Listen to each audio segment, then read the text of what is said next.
Today, we are diving into an ancient blueprint for becoming a true hero. But forget about capes and superpowers. This is a journey of deep inner transformation, the path of a hero of compassion. So, let me just ask you this.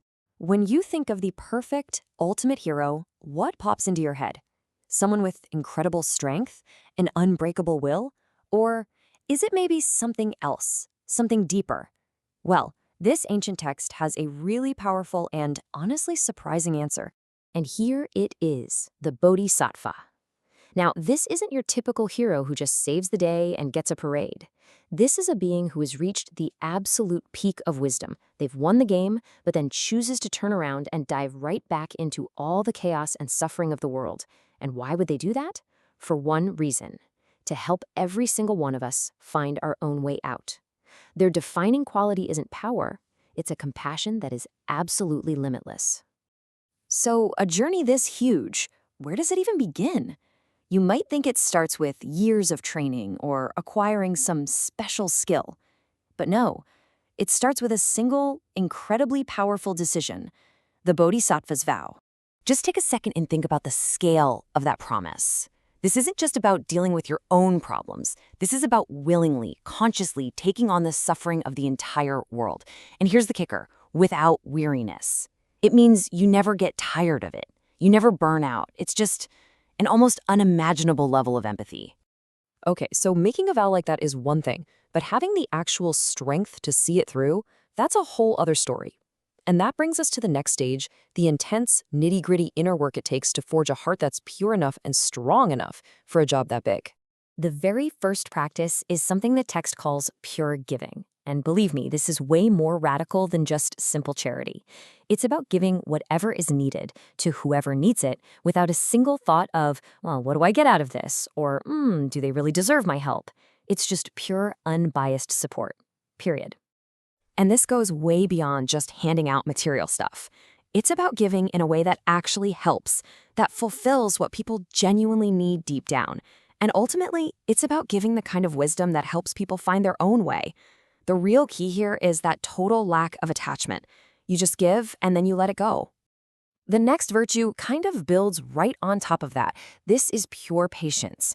And look, we are not talking about just gritting your teeth to get through a long meeting. This is an unshakable, profound mental peace that can withstand literally anything: insults, lies, even physical harm, without even a flicker of anger or resentment. You know, the text makes it clear that this kind of patience isn't passive at all. It's actually a protective force. You endure an insult to stop a fight from breaking out and hurting even more people. You start to see the person harming you not as an enemy, but as someone who's just trapped in their own confusion. It's a strength so deep that it's willing to make the ultimate sacrifice. And that just proves this path is anything but passive. Which brings us to pure vigor. You can think of this as the engine of the Bodhisattva. It's this relentless, joyful energy that they apply to everything they do.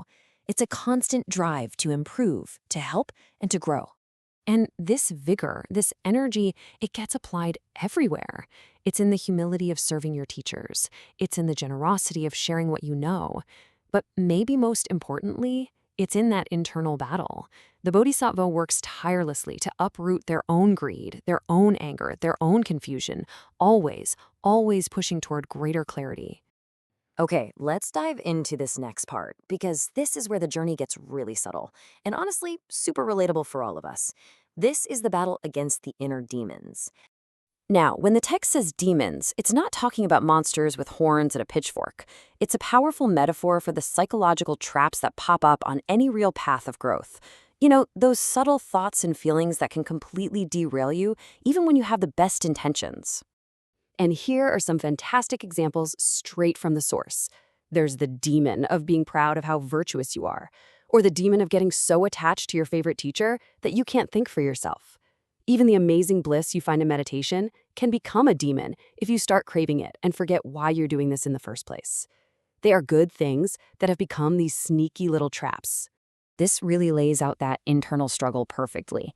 It's like a constant tug of war. On one side, you have that demonic pull, laziness, getting satisfied with small wins, completely forgetting the big picture. And on the other side, you have the Buddhist support, which is really just your own higher wisdom, remembering that first vow, spotting the traps, and just faithfully doing the work. Every single moment is a choice between these two. So after countless lifetimes of forging this pure heart and conquering all these inner demons, the journey reaches its climax, but it is not what you might expect. This part is all about the ultimate return. The Bodhisattva finally arrives in this celestial heaven, a state of unbelievable bliss and wisdom. I mean, for anyone else, this would be it, the final reward, the ultimate retirement package. But for the Bodhisattva, this is just a staging ground. It's base camp for their most important work, which is yet to come. In this realm, the text talks about 10 great works, and we've kind of boiled them down to 3 main stages here. First, they teach all the other celestial beings, hey, this heavenly bliss is great, but it's temporary, to inspire them to go for the real thing.